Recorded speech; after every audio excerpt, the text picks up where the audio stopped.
Bismillaahi Raxmaani Raxiim. Assalaamu calaykum waraxmatullaahi tacaala wabarakaatuhu. Kulanti wacan oo wanaagsan walaalay qaaliga aan jeclahay meel kastood adduunka daafihiisa aad ka joogtaan ood naga daawanaysaan kusoo dhawaada channelkayga dhool dhalaal cooking.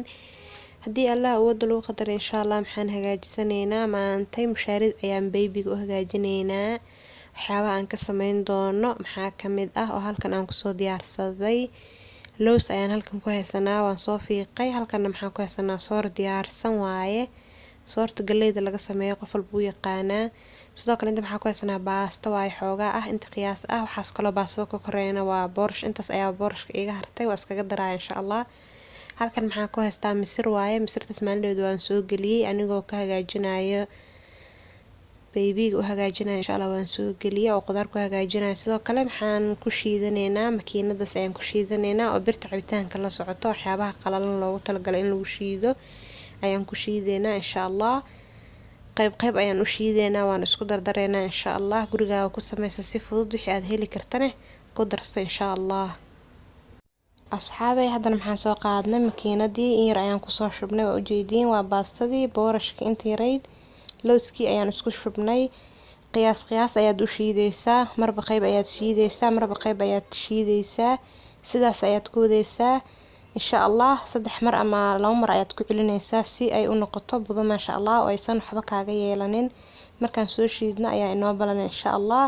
mushaarid nafaqo loo sameeyo ilmahaaga guriga ugu sameeyo ilmaha 6 bilood ilaa ay sanad waa la siin karaa maasha Allah iyo wixii ka weynba haddii aad tahay hooyo nuujinaysana waad la cabi kartaa insha Allah wixii aad heli kartana ku darso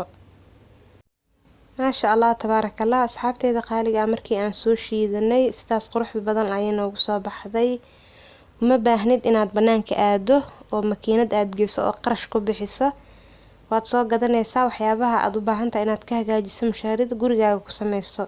maasha Allah ka sheekeeyay asxaabay inaba caadi ma ahan qarash ayaa ku baaqanaya lacagta aad makiinada ku geyn lahayd ayaa ku baaqanaysa maasha Allah